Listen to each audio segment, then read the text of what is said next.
이재용 삼성전자 부회장의 불법 승계 의혹에 관한 첫 재판 앞서 전해드린 대로 오늘 오전부터 열리고 있습니다. 네, 최근 건강 문제로 수술을 받은 이 부회장은 오늘 재판에 출석해 관련 혐의를 부인했습니다. 김성훈 변호사와 함께 자세히 짚어보겠습니다. 어서 오십시오. 안녕하세요. 네, 안녕하세요. 변호사님, 일단 이재용 부회장 관련된 사건이 복잡하고 전문적이어서 일단 제가 핵심적인 내용을 간략하게 정리를 해드리고 변호사님께는 깊이 있는 질문을 좀 드리겠습니다. 현재 삼성그룹의 사실상 지주회사 역할을 하는 곳이 통합삼성물산입니다. 이 통합삼성물산은 제일모직이라는 회사와 옛삼성물산이라는 회사가 합쳐져서 만들어진 곳입니다. 그런데 이 제일모직이라는 회사, 이재용 삼성전자 부회장이 23%가량의 지분을 갖고 있는 대주주였습니다. 반면에 옛삼성물산은 이재용 부회장이 지분이 전혀 없었습니다. 그런데 이 두 회사를 합쳐서 통합삼성물산을 만들 때 합병 비율, 그러니까 각각의 회사의 주식당 가치가 이재용 삼성전자 부회장이 대주주인 제일모직의 가치가 3배가량 고평가됐습니다. 그래서 결국 이 두 회사를 합쳐서 통합삼성물산을 만들 경우에 이재용 삼성전자 부회장한테 유리하게 되는 거죠. 왜냐하면 이재용 삼성전자 부회장은 제일모직의 지분을 갖고 있는 대주주였지만 옛삼성물산의 지분은 없었기 때문에. 그래서 검찰 쪽에서는 일단 일련의 이 과정이 결국 이재용 삼성전자 부회장의 지배력을 높이기 위한 경영권 승계를 돕기 위해서 이루어진 것 아니냐라고 의심을 하고 있고요. 이 과정에서 여러 불법 행위가 있었던 것 아니냐 이렇게 의심을 하고 있습니다. 이게 검찰 쪽 주장이고, 반면 삼성그룹 측에서는 합법적인 경영 활동이었다라고 맞서고 있는 상황입니다. 이게 여기까지가 일단 핵심적인 내용인데, 그렇다면 변호사님, 구체적으로 어떤 불법 행위가 있었을 것으로 검찰 측은 의심하고 있는 겁니까? 네, 결국 한 두세 가지 정도로 나눠질 수 있고요. 가장 핵심적인 거는 회계적인 부분과 그다음에 주가의 시세와 관련된 부분입니다. 종국적으로 또 하나만 말하자면 주가의 가격이죠. 합병을 할 때 제일 중요한 건 합병의 비율이고요. 합병의 비율에서 핵심적인 거는 양사의 가치입니다. 양사의 가치에 있어서 핵심적인 요소가 될 수 있는 것들을 이재용 부회장 개인에게 유리하게 하도록 최대한 조작했다는 거고요. 그러려면 말씀하신 것처럼 제일모직 쪽의 가치는 부풀리고 삼성물산 쪽의 가치는 떨어뜨려야겠죠. 그러기 위해서 이 제일모직 쪽의 가치를 부풀리기 위해서 회계 부정을 저질렀다라고 하는 거에 핵심적인 내용이 제일모직의 자회사인 삼성바이오, 거기에 또 삼성바이오의 또 자회사, 그러니까 한마디로 제일모직의 손자회사인 삼성바이오 에픽스입니다. 이 회계 기준이라는 게 좀 재밌는 부분이 있어가지고요. 네. 이것을 관계회사로 보느냐, 자회사로 보느냐에 따라 가지고 평가 금액이 완전히 달라집니다. 근데 바로 이런 부분들을 원래부터 이 바이오 에픽스를 만들 때부터 삼성바이오랑 미국의 이제 에픽스사가 이미 콜옵션이라고 해서요, 이 회사의 지분을 경영권을 가져올 수 있는 계약을 미리 다 체결해 놨는데 그거를 계속 밝히지 않다가 공교롭게도 합병을 전후한 시점에 이런 콜옵션이 있다는 이유로 갑자기 관계사 지위를 바꾸면서 제일모직의 가치가 확 높아졌다는 것. 이것이 과연 우연인 것이냐. 그리고 이거는 회계 부정이다라는 것이 검찰 쪽의 입장이고요. 이제 지금 이재용 부회장 쪽 이야기는 아니다, 이거는 회계 기준에 따라 가지고 정상적인 평가의 검증을 거쳐서 한 것이지 그 자체가 의도된 것은 아니다라는 이야기를 하는 거고요. 또 이거는 이제 이 제일모직 쪽, 그리고 제일모직의 자회사인 삼성바이오의 문제라면은 외부적으로는 삼성물산의 가치, 주식 가치를 조정하거나 하기 위해 가지고 한 여러 가지 행동들이 시세 조정 행위다라는 것들이 있습니다. 결국 이런 것들이 종합돼서 여러 혐의점들이 복잡하긴 하지만 종국적으로는 이재용 부회장이 가장 저렴한 비용으로 삼성전자에 대한 지배력을 확보할 수 있도록 조직적으로 움직였다. 이것이 공수사실의 핵심적인 내용입니다. 네, 특히 그 합병 전에 제일모직과 삼성물산을 놓고 봤을 때 삼성물산 같은 경우에는 뭐 아파트도 짓고 건설 부문도 있고 회사 규모, 그러니까 자산 규모만 놓고 봤을 때는 삼성물산이 제일모직보다 더 컸지 않습니까? 그런데 그렇죠. 합병 당시에는 제일모직의 그 한 주당 가치를 더 높게 평가해서 이게 말이 되느냐라고 일각에서 좀 지적이 나왔기 때문에 그 지적의 연장선상에서 이런 의혹이 불거진 거잖아요. 맞습니다. 지금에야 이제 여러 가지 형상들이 바뀐 부분들도 있지만은 당시로서 이야기하자면은 제일모직과 삼성물산은 크기가 굉장히 차이가 나는 회사였습니다. 그래서 물론 이제 그 지분 비율을 이렇게 계산해서 하는 것이 맞는지에 대한 많은 문제 제기가 있었던 것이고요. 그래서 과연 그러면 어떻게 왜 벌어진 것인가에 대한 문제 제기들이 있었고 삼성물산 차원에서는 물산 차원에서의 실적을 발표하지 않거나 미루거나 이런 것이 아니냐는 의혹이 제기가 됐고요. 삼성바이오 그 제일모직 같은 경우에는 특히 가장 중요한 게 삼성바이오의 가치를 어떻게 평가할지에 관한 거였는데 이 아까 말씀드린 콜옵션 계약이라는 것이 이미 3년 전에 체결되어 있는데 그것을 이렇게 수년이 지나서 아주 공교롭게도 이재용 부회장의 승계 작업 직전에서야 이 부분을 리포트를 하면서 이거를 반영해가지고 가치가 크게 달라지는 것 이거는 좀 의도된 것이 아니냐 이런 문제 제기들이 당연히 있었던 겁니다. 이 연장선상에서 앞으로 재판 과정에서 가장 눈여겨봐야 할 부분은 뭐라고 보십니까? 네, 아마 이제 이 두 가지 층위로 나눠질 것입니다. 일단은 각각의 행위들이 불법 행위가 맞는지를 봐야 할 거고요. 지금 일단 이재용 부회장뿐만 아니라 관련된 임직원들도 많이 기소가 됐어요. 네.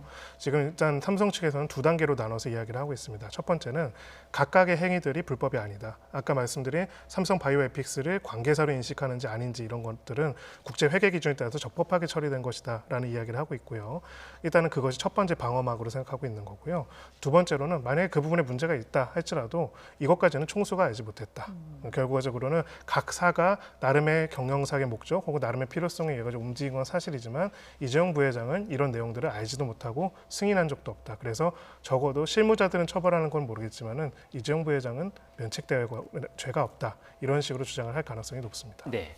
또 시청자 여러분께서 이재용 부회장 얼마 전에 확정 판결 받은 걸로 알고 있는데 이건 무슨 재판이지라고 궁금해하실 것 같아서 지금 이재용 그 삼성전자 부회장이 얼마 전에 확정 판결을 받은 거는 이른바 국정농단 사건 관련된 거를 확정 판결을 받은 거고 이건 별도의 재판인 거지 않습니까? 그렇습니다. 예, 결국은 이 두 가지가 이렇게 시간이 차이가 나게 된 거는 결국 이 사건의 어떤 조사의 복잡성에 관한 부분들도 있습니다. 어찌 보면은 검찰의 공소 내용으로 보면은 쌍둥이 사건이라고 볼 수가 있어요. 국정농단 중에서 어떤 게 국정농단이었냐면 이제 여러 가지 말이라든지 최순실에 여러 가지 또 자금을 지원해주고 정유라에 대해서 자금을 지원해주고 이런 식으로 해가지고 이제 뇌물을 줬다. 왜 줬냐? 경영권 승계에 있어가지고 도움을 달라고 했다. 연결고리는 있는 거네요, 두 그렇죠. 사건에. 예, 경영권 승계에 관한 도움이고 경영권 승계는 결국은 핵심은 제일모직과 그리고 삼성물산의 합병 이 두 가지였다. 그러면 무엇 때문에 과연 뇌물까지 줘가지고 이렇게 했느냐라는 게 이제 이 수사의 출발점이었고요. 이번 수사는 이제 정부에 대해서 대통령에 대해서는 그런 로비를 했다라는 것이 앞서 이제 확정된 판결이라면은 두 번째는 그러면 삼성그룹이 내부적으로는 무엇을 했는가 그것이 위법한 것인가 아닌가 이것이 핵심적인 쟁점이 되는 것이다. 그래서 네. 이렇게 볼 수가 있습니다. 일단 사안이 복잡하다 보니까 이 관련된 재판 뭐 앞으로 상당 기간 좀 이어질 수밖에 없는 거겠죠. 네, 결국 우리가 수사 기간을 보더라도 이 복잡성을 알 수가 있습니다. 결국 이 뇌물죄 사건들은 지금 마지막으로 최종적인 파기환송시까지 끝나가지고 다 이제 형을 살고 있잖아요. 그런데 이제 삼성바이오와 관련된 이 사건, 이 경영권 승계와 관련돼서 시세 조정이라든지 이런 부분들의 사건은 이제 첫 재판이 시작되기 때문에요. 예. 수년 이상 이어질 것이라고 보여지고요. 또 핵심적인 쟁점에 관해 가지고도 많은 다툼이 있을 가능성이 높습니다. 아무래도 수사 당국 입장에서는 당시에 이제 정치인들과 이재용 부회장 자체에 대한 수사에 한정되는 것이 아니라 그룹 차원에서 내부적으로 이루어진 일들을 수사하는 데 굉장히 한계가 있을 수 있고요. 무엇보다도 삼성그룹은 삼성그룹 차원에서도 이 작업을 진행하는 과정 속에서 언제든지 이 부분이 수사 대상이 될 수 있다는 것을 염두에 둔 여러 가지 장치들을 만들어 놓을 가능성이 있습니다. 그리고 그것들을 아마 재판 과정에서는 여과 없이 또 발휘할 가능성이 있습니다. 네, 과정을 좀 지켜봐야 할 것 같고요. 다른 재판 이야기도 간략하게 좀 짚어보겠습니다. 앞서서 저희가 좀 전해드렸습니다만 구미 3세 여아 사망 사건과 관련해서 피해 아동의 친모로 알려진 석모 씨의 첫 재판이 열렸습니다. 지금 보면 미성년자 약취 혐의 그리고 사체 은닉 미수 혐의를 받고 있는데 오늘 재판에서 미성년자 약취 혐의는 부인했는데 사체 은닉 혐의에 대해서는 인정을 했습니다. 이거는 뭐 양형을 고려한 어떤 전략이라고 봐야 될까요? 네, 기본적으로 이제 어떤 혐의 사실을 인정하는 것은 보통 다 양형을 이제 염두에 두고 한 것이라고 볼 수가 있고요. 예. 근데 특히 사체 은닉 같은 경우에는 지금 부인하기 어려운 객관적 증거들이 너무 많기 때문에 그럴 수도 있습니다. 지금 처음에 이 사건이 밝혀진 게 3세 여아가 갑자기 이제 사망하고 오랫동안 방치된 것이 드러났기 때문이었고요. 그 과정에서 결과적으로는 이렇게 그 방임하고 학대하고 그리고 살해까지 그것도 살해라고 볼 수 있습니다. 이런 과정에 대한 이제 당시에 친모로 인식됐던 김 씨에 대한 재판이 이미 진행이 되고 있습니다. 그거와 별개로 그러면 이렇게 숨진 3세 여아를 어떻게 이제 숨길 것인지를 논의하고 한 것들에 대해서도 또 이 사람이 이제 공범으로 등장을 하고 있어서요. 그 내용에 대해 가지고는 이제 부인할 수도 없기 때문에 인정을 하고 또 인정하는 거에 가장 큰 부분은 그렇게 함으로써 형을 조금이라도 줄이고자 하는 부분은 당연히 있습니다. 네. 그런데 지금 이 사건이 그 사회적으로 주목을 받았던 거는 결국 손녀로 알려졌던 그 여아가 친딸로 밝혀진 거기 때문에 주목을 받았던 거지 않습니까? 그리고 그 사실을 부인을 하고 있기 때문에요. 그런데 현재까지 계속 자신이 낳은 딸은 아니라고 부인을 하고 있는데 이 DNA 증거로는 친모라는 사실이 계속 확인되고 있습니다. 일단 법정에서 이 성모 씨가 계속 자신이 낳은 딸이 아니다라고 부인을 한 상황에서 그 DNA 증거만으로도 양형에 재판부가 참고할 수 있는 겁니까? 네, 그렇습니다. 결국은 이제 재판부의 증거에 대한 취사 선택의 문제인데요. 당사자의 진술, 피고인 본인이 스스로 하는 진술 자체보다도 객관적인 증거들을 볼 수밖에 없습니다. 피고인들의 진술만 의존하게 된다면 사실은 자기가 죄를 부인하면 어떻게 할 수가 없기 때문이죠. DNA 결과, 이 검사 결과에 대해서 사실은 오류가 있을 수도 있다라는 이야기도 많이 있지만은 여러 차례 반복적으로 검사를 수행했는데도 동일한 결론이 나왔다면은 상당한 과학적 근거가 있을 수 있다라고 볼 수밖에 없고요.